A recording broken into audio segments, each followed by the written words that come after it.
नमस्कार, मैं आपका आज का एमएस वर्ड साथी शैलेश और आज मैं आपको बताऊंगा कि फ़ॉन्ट टैब में फॉर्मेटिंग के जितने भी ऑप्शंस हैं उनको कैसे यूज़ किया जाता है।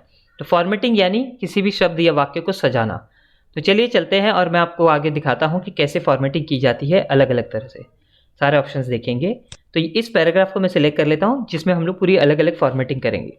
तो जैसे मैंने आपको बताया कि फॉर्मेटिंग मतलब सजाना, तो अगर आप इसको बोल्ड करना चाहते हैं यानी कि थोड़ा मोटा करना चाहते हैं तो आप कंट्रोल बी या फिर माउस से क्लिक कर सकते हैं। आप इसको थोड़ा इटैलिक स्टाइल में देखना चाहते हैं तो आप कंट्रोल आई या फिर माउस से आई पर क्लिक कर सकते हैं। अगर आप इसे अंडरलाइन करना चाहते हैं तो आप कंट्रोल यू या फिर अंडरलाइन वाले ऑप्शन पर क्लिक कर सकते हैं। तो देखिए जैसे ही मैंने यहाँ पर क्लिक कर दिया है, अभी आप देख सकते हैं कि यहाँ पर जो अंडरलाइन है वो डबल लाइन आ गई है और ग्रीन कलर में है। तो इस तरह से मैं अलग अलग अंडरलाइंस को भी ले सकता हूँ जिस तरह से मुझे चाहिए, और उनका कलर भी मैं यहाँ से बदल सकता हूँ। तो मैं अभी जैसे इसको वापस से नॉर्मल कर देता हूँ सिंगल लाइन, और इसका कलर वापस से मैं ऑटोमेटिक यानी ब्लैक कलर कर लेता हूँ। ये मैंने अंडरलाइन का कलर चेंज कर दिया है। अभी आप देख सकते हैं सिंगल लाइन और ब्लैक कलर में आ गया है। इसी के साथ अगर आप फॉन्ट चेंज करना चाहते हैं तो जैसे ये अल्जेरियन एक फॉन्ट है, या फिर आप कुछ फॉन्ट्स के सिर्फ आइकन्स की तरह देखना चाहते हैं तो आप यहाँ पे ये आइकन्स वाले को भी यूज़ कर सकते हैं। देखिए जैसे मैंने यहाँ पर जो भी फॉन्ट का साइज़ या टाइप में ले रहा हूँ वो यहाँ पर चेंज होता हुआ आपको दिखाई दे रहा है। तो ये पैराग्राफ को मैंने ये विंडिंग्स वाला स्टाइल ले लिया है। अभी हम तो पढ़ भी नहीं पाएंगे इसको कि ये कैसे दिखाई दे रहा है या इसमें क्या लिखा हुआ है। तो इसे वापस नॉर्मल कर लेते हैं, अल्जेरियन ले लेता हूँ। तो अल्जेरियन ले लिया है मैंने और इसका साइज़ 15 से बढ़ाकर मैं 20 कर लेता हूँ। तो इस तरह से फ़ॉन्ट के साइज़ को भी बड़ा या छोटा कर सकते हैं। फ़ॉन्ट के साइज़ को बड़ा छोटा करने का दो और ऑप्शन यहाँ पर बाजू में दिखाई दे रहे हैं। ये है इंक्रीज़ फ़ॉन्ट साइज़ और ये है डिक्रीज़ फ़ॉन्ट साइज़। तो फ़ॉन्ट के साइज़ को इंक्रीज़ करने के लिए कंट्रोल शिफ्ट और बिगर देन का साइन या ग्रेटर देन का साइन आप यूज़ कर सकते हैं। उसी तरह फ़ॉन्ट के साइज़ को डिक्रीज़ करने के लिए कंट्रोल शिफ्ट और लेस देन का साइन या स्मॉलर देन का साइन आप यूज़ कर सकते हैं। तो आइए बढ़ा के देखते हैं इसे। मैंने इसको बढ़ा लिया, देखिए यहाँ से भी बढ़ रहा है। जो मैं यहाँ से चेंज कर रहा हूँ वो यहाँ पर नंबर में बदलते जा रहा है और बड़ा या छोटा होते जा रहा है। तो इसी तरह से आप अलग अलग फॉर्मेटिंग कर सकते हैं। आगे बढ़ते हैं। अगर आप किसी भी शब्द को या किसी एक पूरे वाक्य को भी अगर आप बीच में से लाइन एक लाइन ड्रॉ करना चाहते हैं इनके बीच में, जैसे ये अंडरलाइन यानी इसके नीचे आगे पर आप बीच में कोई लाइन दिखाना चाहते हैं तो आप यहाँ पर से स्ट्राइक थ्रू का ऑप्शन यूज़ कर सकते हैं। देखिए स्ट्राइक थ्रू पर क्लिक करते ही इसके बीच में एक लाइन आ गई है। अगर वो लाइन आपको नहीं चाहिए तो आप स्ट्राइक थ्रू पे वापस क्लिक कर देंगे, ये लाइन आपकी हट जाएगी। इसी तरह कभी कभी हमें कुछ फार्मूले लिखने पड़ते हैं, साइंटिफिक फार्मूला, जैसे पानी का फार्मूला। तो पानी को हम H2O भी कहते हैं।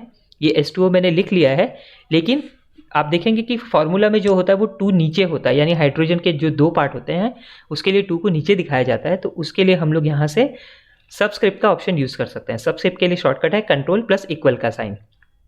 तो मैं यहाँ पर सबस्क्रिप्ट को यूज़ कर लेता हूँ। आप ये देखिए H2O में 2 नीचे चला गया है और H और O पहले जैसे दिखाई दे रहे हैं। तो ये ऑप्शन था हमारा सबस्क्रिप्ट का। अगर हम वापस इसे नॉर्मल करना चाहते हैं तो 2 को सिलेक्ट कर लेता हूँ और ये नॉर्मल पे वापस आ गया। इसी के साथ ही एक और फार्मूला है जैसे A² प्लस B² वाला। तो इसमें अगर हम A और B के साथ जो 2 लिखा हुआ है उसको स्क्वायर की तरह यानी थोड़ा ऊपर दिखाना चाहते हैं तो हम उसे सिलेक्ट कर लेंगे और इस बार सुपरस्क्रिप्ट का यूज़ करेंगे। सुपरस्क्रिप्ट का शॉर्टकट आप देख सकते हैं यहाँ पर।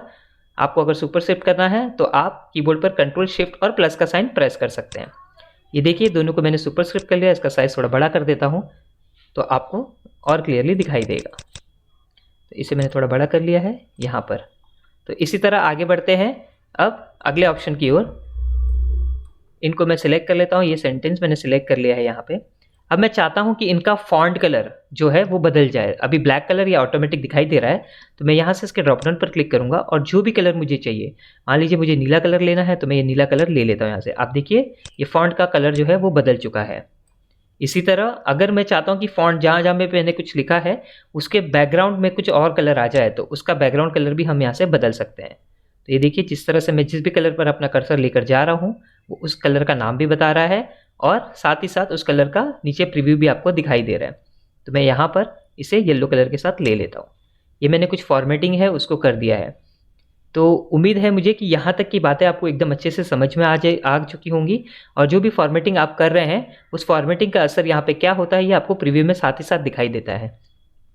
अभी मान लीजिए आपने ये सारी फॉर्मेटिंग कर ली है, ठीक है, जैसे bold, italic, underline, subscript, superscript, strike through कर लिया है, यहाँ से फॉन्ट साइज़ को कम या ज़्यादा कर लिया है और यहाँ से आपने बैकग्राउंड कलर यानी टेक्स्ट को हाईलाइट कर लिया है, फॉन्ट का कलर चेंज कर लिया है। तो इस तरह की फॉर्मेटिंग अगर आपने कर ली है और आप इन सारी फॉर्मेटिंग को हटाना चाहते हैं तो आप उसको करने के 2 स्टेप होते हैं। पहला स्टेप है, आप ये यहाँ पर एक ऑप्शन है क्लियर ऑल फॉर्मेटिंग, तो इसमें से वो सारी फॉर्मेटिंग हटा देगा और जो सबसे पहले दिखाई दे रहा था वैसा उसमें दिखाई देगा।